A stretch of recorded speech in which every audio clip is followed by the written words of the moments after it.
आता आपल्या आवडत्या मालिकेचे संपूर्ण भाग मालिका प्रसारित झाल्यानंतर लगेचच पाहू शकता फक्त सन नेक्स्ट वर. भारतातील प्रेक्षकांसाठी मोफत सेवा.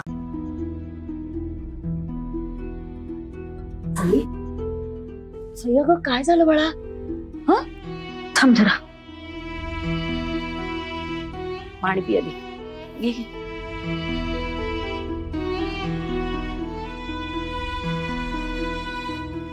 एवढा घाम का आलाय तुला? काही वाईट स्वप्न पाहिलंस का? काय पाहिलं?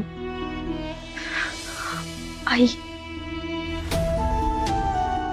जेव्हापासून जानकी आई घरी येऊन गेल्यात ना, तेव्हापासून त्या जे काही बोलल्यात ना ते माझ्या डोक्यातून जातच नाहीये. म्हणजे त्यांचं म्हणणं अगदी चुकीचं पण नाहीये ग. हो, सई मला विचारशील ना तर नवरा बायकोनी एकमेकांपासून दूर राहायलाच नाही पाहिजे. अगं ठिणगीचा कधी वणवा उठेल ना काही सांगता येत नाही. वेळीच भांडणं सोडवावी. उगाच ताणत बसलं ना की नंतर पश्चाताप करायची वेळ येते बघ. पण आई, माझ्या आयुष्यात जे काही घडतंय त्यामुळे कोणाच्या मनात काय सुरू आहे ना हे कळतंय तरी मला. म्हणजे बघ ना, मला वाटायचं की भैरवी मॅडमला माझा तिरस्कार आहे, पण फक्त तेवढंच नाहीये.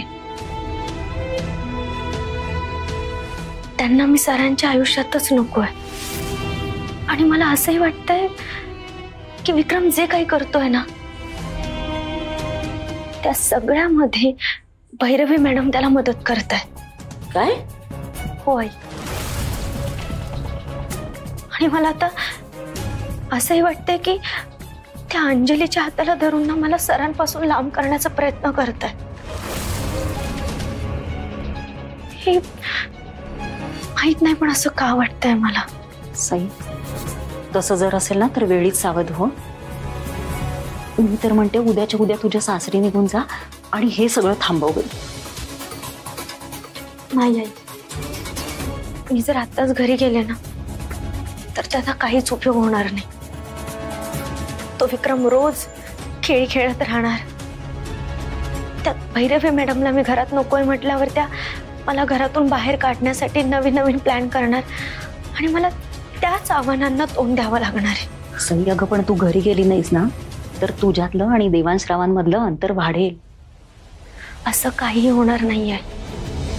माझा आमच्या नात्यावर पूर्णपणे विश्वास आहे आणि कुणी किती प्रयत्न केले ना तरी मला देवांश सरांपासून कुणी दूर करू शकत नाही. पण आता मी शांत बसणार नाहीये.